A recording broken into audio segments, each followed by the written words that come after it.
All right, welcome back, guys. In the previous video, we did final shaping on the chamber wooden surfboard. Now, if you're just tuning in this video, I'm going to show you how to router out and mark, install fin boxes on the wooden surfboard. Previous video, I did the final shaping, so if you're just tuning in, go and watch some of those previous videos.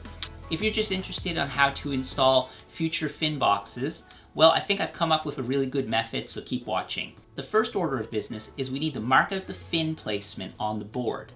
Now, how I do that, and I should mention, previously I've already marked it out on the board, but I didn't actually show it on any of the previous videos because I knew I would be doing the video because I have to remark it. But I marked off areas on the tail where the fins were going to go, so when I did the chambering of the wooden board, I wouldn't cut into those areas. That way I would have lots of extra meat or wood in those spots, so that way when I router out spots, holes for the fin boxes, there will be a place for these to be installed. So how to mark out the fin boxes? Well, like I've mentioned in some of my other videos, I like using Greenlight Surf Supply as they have a lot of great reference material for how to shape surfboards, build surfboards. One thing they have is templates on how to do fin placement for various different fin configurations. I'm going to do a quad on this board. Technically, I'm going to do a 5-fin system. I'm going to put 5 fin boxes in it so I can configure it to be a thruster, a quad. I could ride it as a twin keel, something like that. I highly recommend you go over there and check out some of their documentation on that. So I'm just going to use theirs as a starting point, as a reference, and then mark out the board. The other thing is I like using this. This is the Greenlight Surf Supply Versa Shaper Square. I think that's what it's called. Yeah, the Shaper's Versa Square. This does speed up the fin placement. Okay, let's get into it. But yeah, I highly recommend this. Also, I got an affiliate link in the description below. If you happen to buy anything from Greenlight Surf Supply, if you use that link, I get a little percentage of the sale. It doesn't cost you guys anything. It just kind of helps me build up this channel. All right, let's mark out the fins. All right, first thing we're going to do is mark off the center fin, and then we're going to add in the quad fins, because on the quad documentation here, they don't have the 5th fin here. So I'm going to add in first the thruster fin, the center fin, and then I'll add in the quad. So they recommend 3 inches to 3.5 inches. I'm going to do about 3.5 inches up from the tail. So I'm going to use my Shaper Square, and they already have a hole here for 3.5 right here. So I line up the bottom here on the stringer, and then I've already made a mark here. So that's 3.5, makes it real easy to mark. Next, we're going to, according to this, we're going to go up for this first set of fins here on the quad, 6 inches to 7 inches up to the bottom of the fin. On the second set of fins up here, we're going to do anywhere from 11 to 12 inches up, and then make a mark. And then you mark the toe in. So let's mark this first set of fins first. All right, next we're gonna mark the side bite fins. So what we're gonna do is I'm gonna do 7 inches up from the tail. So I did 7 inches, and then I make a mark. Then I take this and I line up the stringer mark here along my stringer, and then line up the bottom edge of the Shaper Square so I can draw a line directly across. And we're just going to draw it lightly because I've already kind of done the final sanding, but that'll sand out no problem. Then we're going to turn the Versa Square, and I don't know if you can see it here on the camera, but we have this distance from rail mark, and there's 3 holes here that we're going to mark 1 1/4 of an inch in. So I'm going to do 1 1/4 inch in for the side bites on the bottom of the fin. The rear of the fin, I should say. So what we do then is we take this stringer mark here in the middle of the Versa Square, and we line it up on the line we just drew, and we take the edge of this and we line it up all the way to the edge and make sure that this is square. Here, I've zoomed in here a little bit just so hopefully you can see. So here is the line we drew. Then we're going to take this line here on the versus square and we're going to line this up and make sure that it lines up on the line we just drew. And then we're going to make a mark at the 1 1/4 of an inch,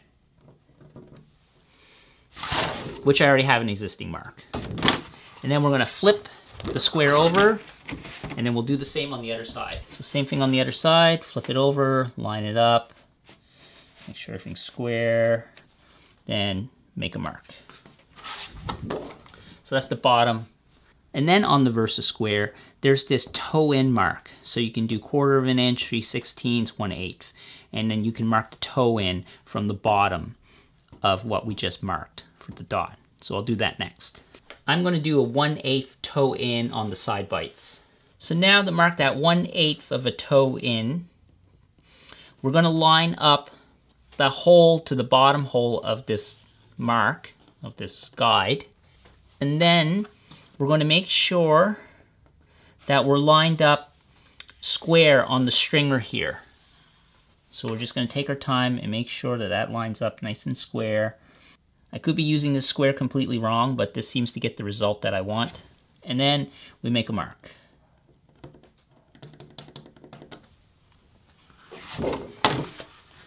We'll do the other side and just repeat for the 2 side fins. So I won't need to go through this again, but I'll just kind of quickly show you how I do it.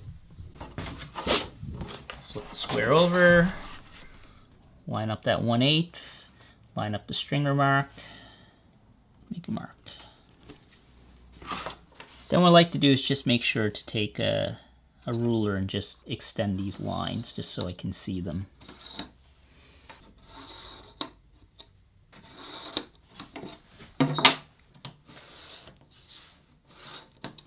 To mark the actual side fins, I'm going to go up a foot, because that's what I want.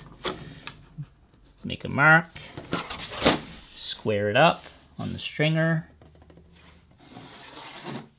I technically didn't actually probably need to draw it all the way across, but that's okay. Then we're going to do on this one 1 1/4 of an inch. So I'm going to turn my versus square around, square it up on that line, real nice. And then on this fin, we're also going to go in 1 1/4 of an inch, just like before. Flip it around, do the same on the other side.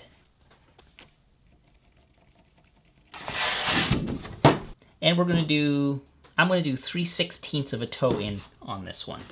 So again, line up the stringer, line up the bottom of the hole to the template on the versus square, line up your stringer here, make a mark. Flip it around, do the same on the other side, and make a mark.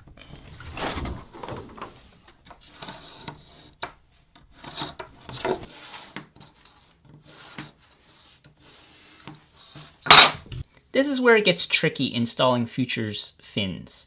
To install them properly, you really do need their special template system to install it, but I found a method to install it, and I get really great results. And I've been using these for years, and I think I've come up with an even better way on how to install them. So now we need to mark these fin boxes out onto the board. If you had their proper system, you wouldn't quite need to do this because we've already made these marks and their template will guide you. We can't just mark the fin box to that first mark here because we've made this mark to correspond to the back of the fin here. So that's not going to work. So we're going to mark it here. Mark here, this first mark we made at the bottom corresponds to the bottom, this back part of the fin box. And then we're going to draw around and trace it out onto the line here. That's why we need to extend this line out, because that helps us line up when we have the fin box placed down. It helps us to see if we're at least lined up. And I find it easier to use one of the taller fin boxes because they're different depending on which fin it's for. They have different depth. so that way it's easier to draw and trace around. So we're going to lay this down and trace around this, lining up the back and then the front to these marks. So that's that mark there on the front, or the line, so we'll make sure that that's in the middle of the fin box. Same with the back. And then we're just going to trace around.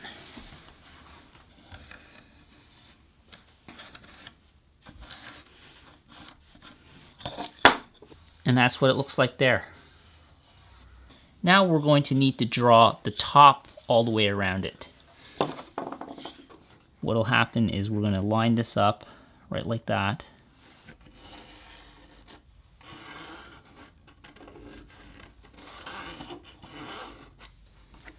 There we go.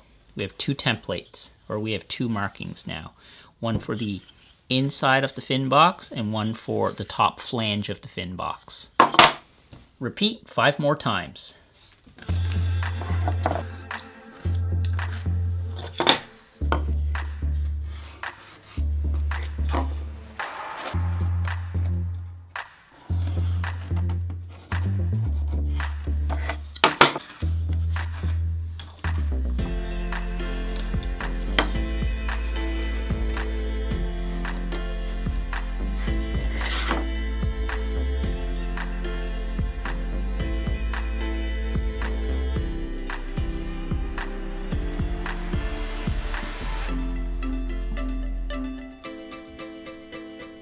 Alright, I got all the fin boxes marked out in place. Next, I'm going to show you how I was able to make a template to router out these to get consistent results.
So I have two templates that I've made. One for the outside of the fin box, the top of the fin box, and then one for the bottom. So we're going to router out the bottom, then we'll router out the top.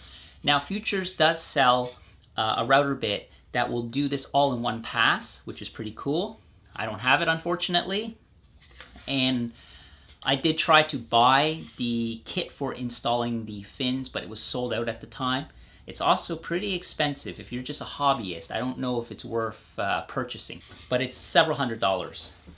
I should also mention that the fin boxes, there's two types. There's a deep one and then a shallow one. The shallow one is for the center fin and for the side bites. The deep one are for the two main side fins. And the way I'm able to set the depth of the router is I've experimented and routed out two corresponding depths for the fin boxes that fit in like that, as you can see. and I adjust the depth of the router by just plunging the router bit down until it stops and then setting it. And then I can do that for the bottom and then for the top. So that's really nice. And what I do is I include the thickness of the template as well. So let's get to it. Let's start doing it. It's really not that hard, but I think this system that I've come up with works pretty well. And what's nice about it is it's repeatable. By all means, I used to just mark them on the board and router them out by hand.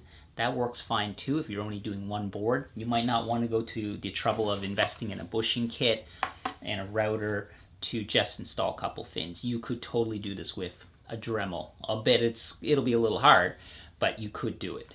So in order to make the templates for installing the fin boxes, I'm going to use a bushing kit for my router. So what these entail is this little collar that fits into the base of a router. This guy here, this is my Makita laminate router. And what that does is this threads in and sits in this base. And then my router bit protrudes through, and when it spins, there's a little bit of a gap so it doesn't hit. But now that my template can rest up against this, and I won't cut into the material outside of the template. These are actually used for making inlays for woodworking and stuff. The thing to keep in mind is the gap between the router bit, the edge of the router bit, the sharp edge, and then the outside of this bushing. So we need to account for that distance when we're making our templates.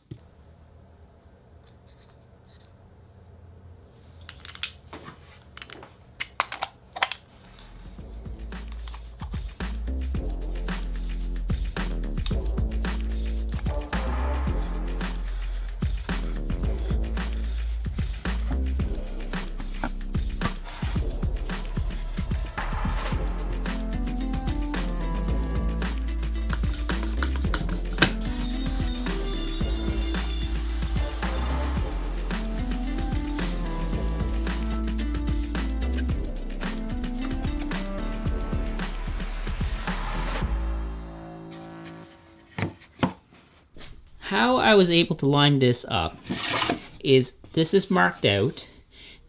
This template is bigger to make up the difference of the bushing between the bushing and the router bit. So I kind of eye it, and what I do is I have a middle mark here and a middle mark here that helps me line it up to this mark and this mark. And then once I get that all lined up, it should be equal, the space between the template mark and then between the template mark that's marked on the board and the actual template.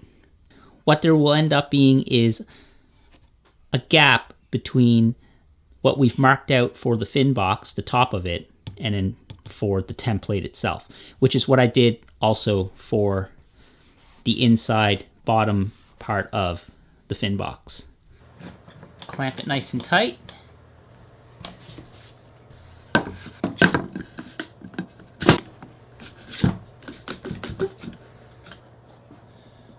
There, you can see it's lined up nice and equal all the way around. So the gap, there's a gap all the way. Hopefully you can catch this on the camera here, but you can kind of see it there. And then to measure the depth, what I do is I just take one of the other template, and then this represents the thickness that's already on the board, and then I lay it on top, and then I measure the depth on that. So I push down on it, then lock it in place, and that's the corresponding depth for the top part of the flange of the fin box, which is what we're going to router out now.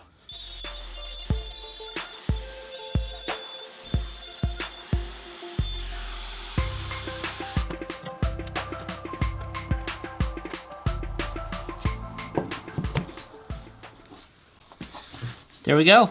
First one's done. That fits real nice. I almost have this close to flush. We don't want it completely flush because when we laminate, which you actually laminate these boxes right into the board, you're gonna grind this open or sand it open later. So we're gonna tape over that, glass it, and then it gets sanded open. But yeah, that's looking real nice. Very happy. 4 more to do.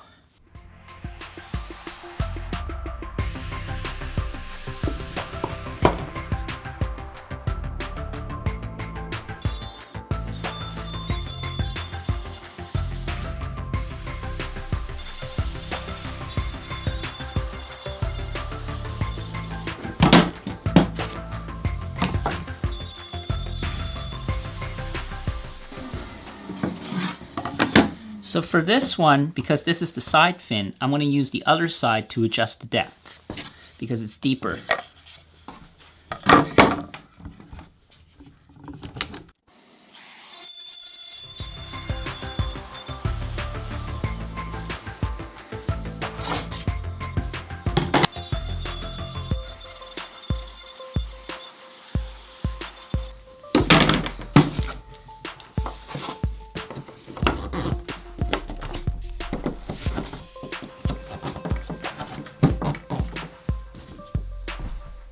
Quad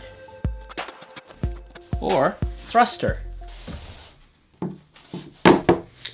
Just going to level this out so when I put the epoxy and the glue in the fin boxes that the epoxy doesn't pool. Give the fin boxes a quick roughing.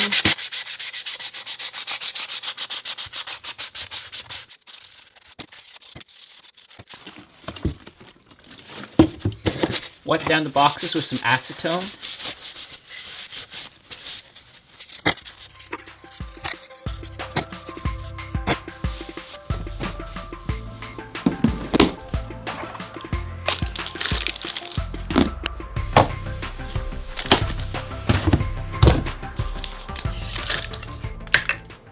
On a couple of these fin boxes, I routed down just a little too deep on the bottom, just when I was doing some of the fitting. And I'm just going to take a little fiberglass mesh, fiberglass cloth, and put it down into the hole just to raise it up a tiny bit so it doesn't take up as much resin.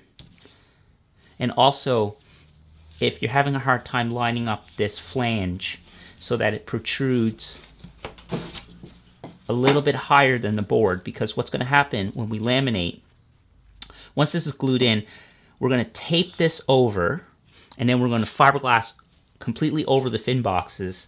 And then after we're all done hot coating, gloss coating, all that good stuff, we're going to grind open this hole where there's a piece of tape. All right, I'm going to mix up a little resin to glue in the fin boxes. I'm using Resin Research, my favorite epoxy for surfboard building. I find it stays clear, got good UV protection. I think it's got UV protection anyway. Now, weighing out epoxy. Mixing this epoxy, we're gonna do, if you're mixing it by volume, it's 2 to 1. But if you're mixing it by weight, which is what I like doing, so it's nice to have a little kitchen scale here. And I like mixing it by grams. I like to do, according to the spec sheet, for every 100 grams, it's 45 grams of resin. So every 100 grams of resin, it's 45 grams of hardener. So you could figure out the ratios there. And then there's also charts to do it as well. Or as I like to say, follow the manufacturer's instructions. Also, make sure that your temperature is above 15 degrees Celsius when you're using epoxy. It just works better. Ideally, actually, room temperature would be best.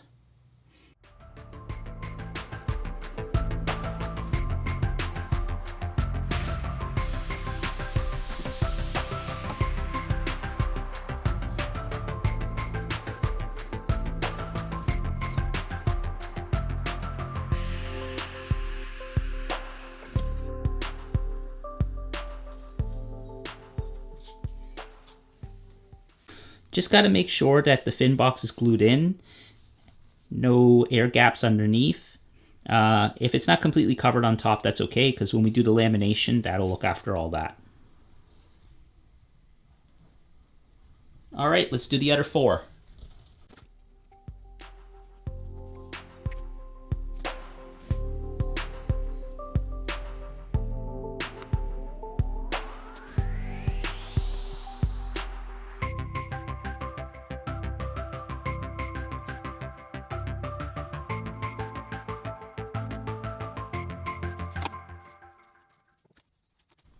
All right, it's all installed, all glued in. Let's let this set up.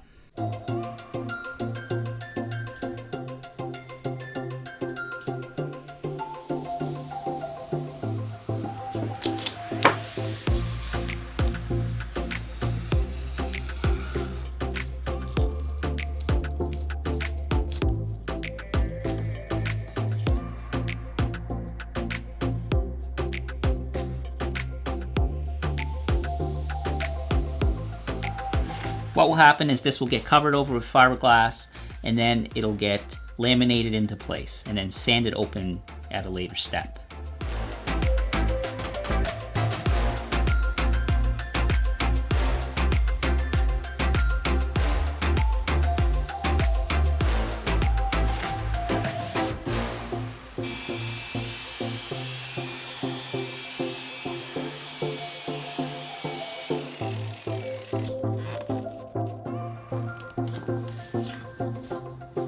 Alright guys, that is how you install these future fin boxes without the special installation kit. There are some fin systems that are installed after glassing and after the hot coat. And I have a few of those videos on my channel as well if you want to check those out. I just prefer future fins because in my very humble opinion, they make a superior mounting system. So I'm going to call this video done, and in the next video I'm going to start glassing the whole surfboard, or at least the bottom of it. So hit that like button and consider subscribing. See you guys soon, and thanks so much for watching. Bye for now.